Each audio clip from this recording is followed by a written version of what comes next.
저는 뭐 장기적으로 괜찮지 않을까요?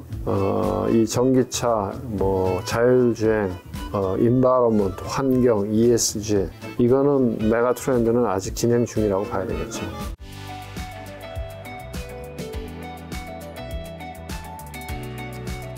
코스피 3,300까지 갔다가 지금 이제 2,300대인데 이렇게 급락한 후에 막 뒤돌아보셨을 때 우리가 깨달은 것들은 좀 단장님이 어떤 게 있으실까요? 우리가 뭘 놓쳤길래 그렇게 어떻게 보면 거품에 있을 때 왜 못 빠져나왔을까요? 뭐 시장이 이렇게 많이 하락한 거는 제가 보기에는 이제 두 가지죠. 그러니까 보통 예상됐던 악재에 의해서 시장이 하락하지는 않거든요. 근데 예상하지 못한 부분이 한 두 가지 정도가 있었던 거죠. 하나는 전쟁일 것 같고. 그렇죠. 하나는 전쟁이었죠. 그리고 전쟁이 이렇게 오래 가리라고 생각을 안 했죠. 그렇죠. 전쟁이 안 일어날 수도 있다. 일어나더라도 금방 끝날 것이다. 왜냐하면 이제 그 전에 크림반도 케이스가 있었으니까요. 크림반도를 러시아가 침공했을 때는 뭐 금방 끝나서 그렇게 큰 변화, 동요가 없었거든요. 아이러니하게도 이제 우크라이나가 잘 버텨준 게 이제 좀 더 시장에서 봤을 때는 어려움이었고. 근데 구조적으로 보면은 뭐 시장은 그렇지만 사실은 인간이라고 하는 뭐 인류라고 하는 측면에서 보면 뭐 나쁜 놈이 고생하는 게 맞죠. 그러니까 우크라이나를 당연히 응원해야 되고 또 다른 하나는 물가가 이렇게 높고 이렇게 지속적일진 몰랐던 거죠. 그건 이제 미국의 연준도 미스한 거죠. 미국의 연준도 작년에는 물가 상승이 일시적이다. 그렇죠. 일시적일 거라고 생각했는데 이렇게 계속. 그리고 유가나 뭐 지난 8월 달 데이터가 제일 놀라웠던 거죠. 아니 그렇게 유가도 빠졌는데 안 떨어지네 이렇게 된 거죠. 영어로 표현하면 스티키한 거지. 끈적끈적하게 붙어 있으니까 그게 이제 그런 거죠. 이 두 가지 때문에 이제 놓쳤다면 만약에 이제 언젠가 어쨌든 만약 전쟁이 끝나잖아요. 네. 끝났을 때 증시는 뭐 단기적으로는 당연히 폭등을 할 것 같은데. 그런데 이제 인류의 역사 아니라 그냥 뭐 긴 게 아니고 뭐 제가 이제 이 자본시장에 들어온 게 1989년도니까 그때부터 한 30년이 좀 지났는데 근데 뭐 진짜 망할 것 같더라도 그게 또 시간이 지나가면 극복하더라고요. 극복하고 돌아서더라고요. 우리 뭐 가까운 전에 코로나 때도 그랬잖아요. 코로나 때도 뭐 전 세계가 멸망할 것 같았는데 시장은 또 의외로 금방 돌아서고 그러니까 이것도 뭐 또 좀 시간이 지나가면 어떤 방식으로든지 해결이 되겠죠. 그래서 저는 생각하기에 시장을 예측하는 것보다 제가 이제 방송에서 여러 번 그런 얘기를 했던 것 같은데 시장을 예측하는 것보다는 시장을 해석하고 대응하는 게 맞다고 봐요. 지금의 시장이 어떤 상황인가 하는 거를 본인이 해석하고 그러면 나는 어떻게 포지션을 갖고 가야지 하고 대응하고 예측하는 것보다는. 단장님이 지금 1989년도에 이제 증권계에 들어오셔서 3년 넘게 계셨는데 주식 투자 큰 돈 버는 분들은 좀 어떤 공통점이 있다고 보세요? 오랫동안 계셨으니까. 네, 그 뭐 제가 이제 주위에서 뭐 이렇게 주식으로 돈을 벌어서 소위 이제 부자가 된 사람들 이렇게 보면은 방법이 다 다른 것 같아요. 다 자기 나름대로의 노하우가 있는 것 같아요.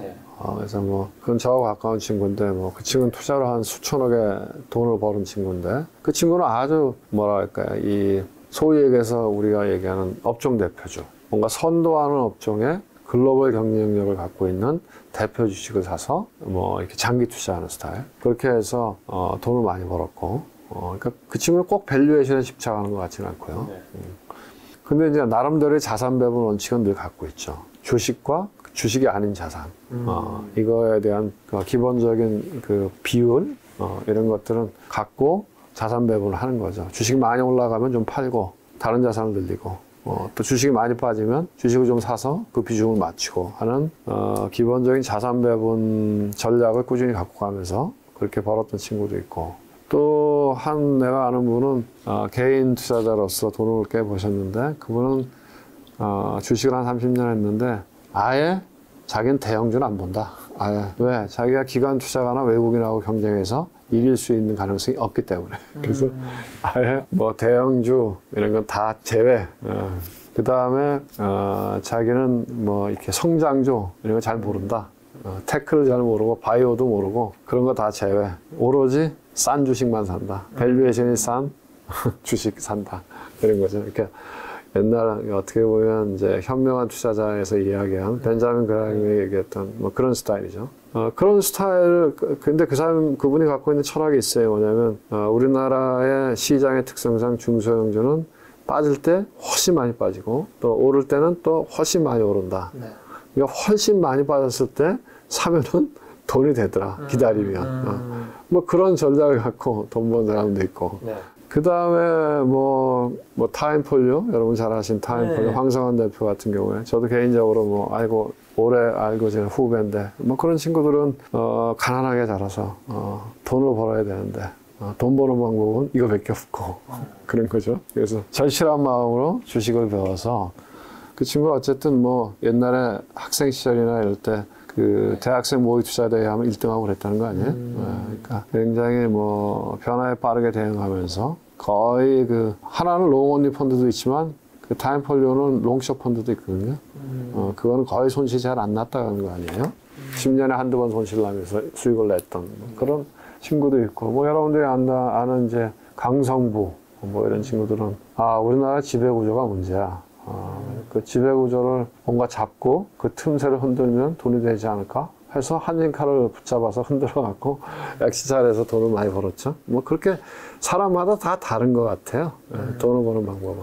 근데 트레이딩 쪽은 잘 없으셨나 봐요. 아니, 그렇게 해서 돈 버는 사람도, 아는 사람도 있어요. 그러니까 그 친구도 제가 아는 친구인데, 그 친구도 재산이 꽤 한 1,000억 가까이 되는 친구인데, 그 친구는 원래 펀드 매니저였는데, 펀드 매니저 하다가 옛날에도 이제 그런 적이 있어요. 뭐냐면 IT 버블이 있었던 적이 있거든요. 그게 99년도, 2000년도 그때. 네. IT 버블이 있을 때 그때 약간 밸류 인베스팅 하는 사람들은 그걸 안 따라갔거든. 그래서 물론 2000년대 중반 이후에 이제 IT 버블이 꺼지면서 박살났는데 그때 이제 운용사에 있다가 바깥으로 나온 거죠. 나와서 증권회사 객장에 가서 선물 시장에 들어가서 초반에 굉장히 돈을 많이 잃고 지금은 알고리즘 트레이딩 이런 게 익숙한데 그때는 그런 컨셉이 별로 없을 텐데 그런 걸 자기 나름대로 연구해서 알고리즘을 짜서 1년 동안 30배 벌었다 그러더라고, 선물로. 그렇게 해서 돈 버시는 그건 그야말로 쇼텀으로 트레이딩 하는 거죠. 네. 그러니까 다양해요. 그러니까 근데 이제 공통적으로 돈 번 친구들의 다른 특징 하나는 뭐냐면은 시장이나 남들보다 차별화된 어떤 우위가 있다는 거죠. 방법은 다 다르지만. 각자만의 노하우와 방법. 그렇죠. 그리고 대부분이 초반에 실패했던 친구들이요. 초반에 쓰라린 경험들이 있어서, 그거를 뭔가 어떠한 이유든지 간에, 이렇게 절실한 마음으로 갈고 닦아서 자기만의 내공을 쌓아서 노하우를 갖고, 그거를 꾸준하게 적용해온 사람들이 돈을 버는 것 같아요. 오랜 기간이 왔죠. 단장님 전에 내신 책을 보니까 사람의 본성이 투자로 돈을 버는 것과 좀 반대라고. 어떤 본성이 좀 반대인 걸까요?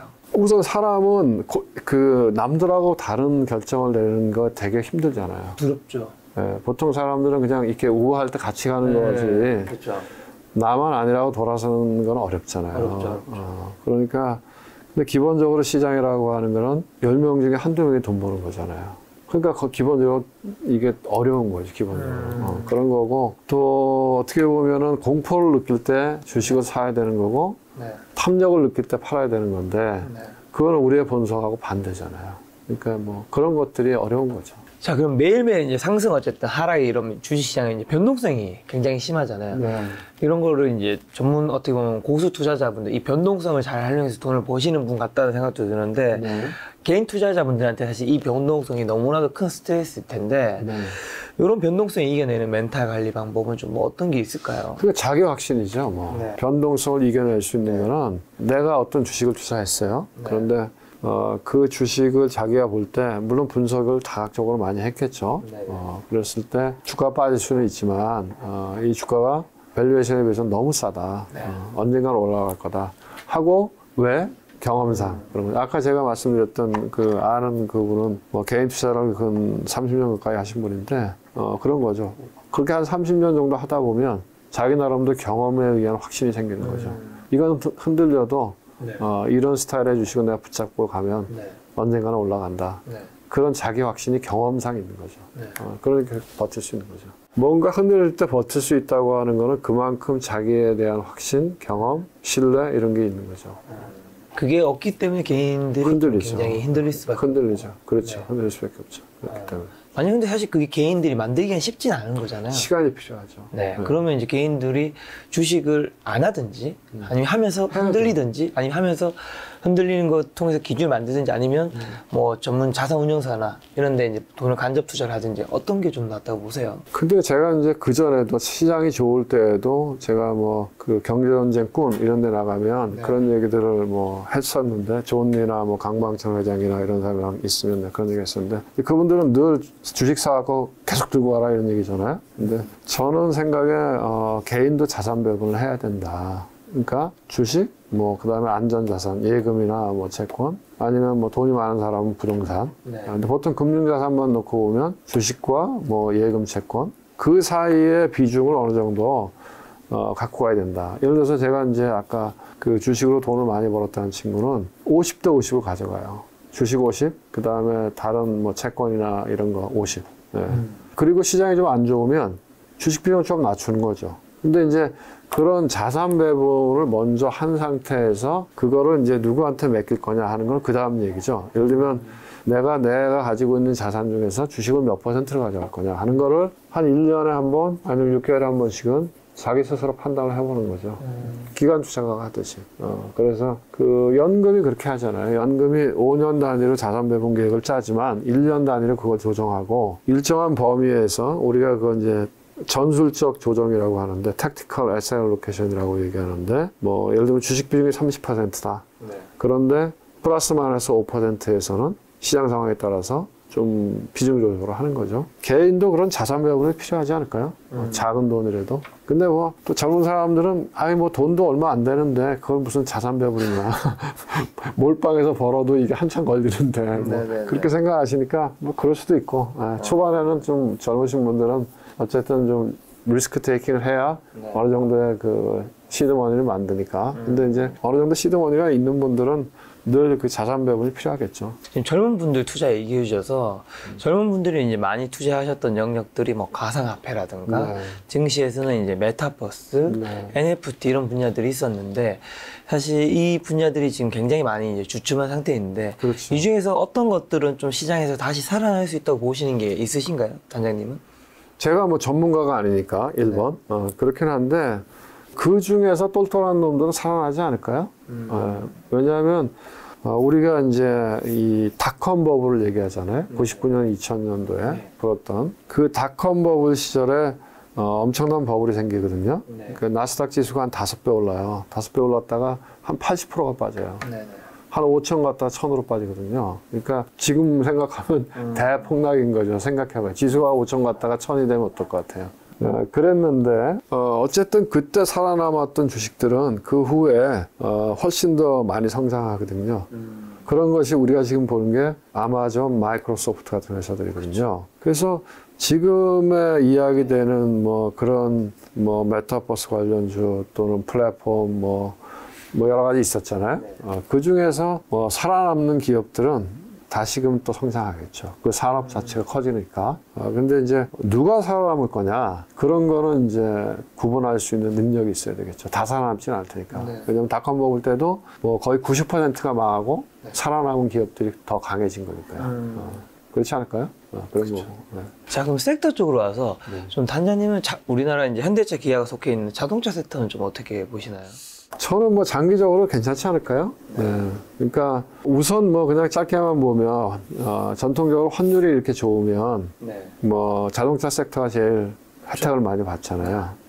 당장은. 그러니까 그런 부분이 있을 것 같고 그 다음에 이제 일단 밸류에이션이 싸잖아요. 밸류에이션이 물론 이제 우리 자동차 회사만 싼 건 아니겠죠. 근데 테슬라에 비하면 상대적 밸류에이션 너무너무 싸고 그런데 이제 결국은 새로운 트렌드, 그게 뭐 전기차, 자율주행이잖아요. 거기에 얼마나 부합해서 갈 거냐에 따라서 밸류에이션이 달라지겠죠. 근데 뭐 이렇게 제가 전문가는 아니지만 뉴스나 뭐 이런 또 매체들을 보면 어쨌든 테슬라가 1등이고 그렇죠. 그 뒤에 뭐 현대기아나 폭스바겐 이런 데가 따라가고 있다는 거 아닙니까? 그러니까 장기적으로 보면 괜찮지 않을까요? 그런 생각이 드네요. 좀 관련되어 있는 그럼 2차전지 섹터는 좀? 2차전지 섹터는 좋은데 밸류에이션 이슈가 있겠죠. 왜냐하면 뭐 어쨌든 뭐 제가 이제 쓴 주식시장의 속성 그 책에서도 그게 벌써 2년 전에 쓴 거죠. 그때 벌써 2년 지났나요? 그렇죠. 쓰기는 2년 됐죠. 출간은 작년 초에 됐지만 그때도 어떤 주식을 사야 되냐? 그러면 시대 정신을 담는 주식을 사야 된다 하고 그 대표적인 주식이 테슬라가 아니겠나 하고 그 책에 썼었는데 어쨌든 테슬라는 아직까지 살아서 올라가고 있잖아요. 꿈틀꿈틀대고. 그러니까 사실은 뭐 전기차, 2차 전지 이거는 테마가 아니고 트렌드였죠. 메가 트렌드. 거기에 투자하신 분들은 성공한 거죠. 근데 이제 우리나라의 2차 전지 소재 업체들 이런 회사들을 보면 밸류에이션 이슈는 있는 것 같아요. 왜냐하면 뭐 PBR이 뭐 한 10배 이렇게 되니까 아무리 그래도 제조회사가 PBR이 10배씩 해도 되나? 그런 생각이 드는 거죠. 테슬라하고는 다른 얘기죠. 왜냐하면 테슬라는 소프트웨어하고 플랫폼 회사로 진화할 수 있는데 예를 들어서 뭐 양극재를 만든다. 그럼 양극재를 만드는 거죠. 뭐 그냥. 그런데 밸류에이션들이 비싸니까 그거를 언제까지 정당화해 줄 거냐 하는 이슈는 남아있지만 이 전기차, 뭐 자율주행, 인바이러먼트, 환경, ESG 이거는 메가 트렌드는 아직 진행 중이라고 봐야 되겠죠.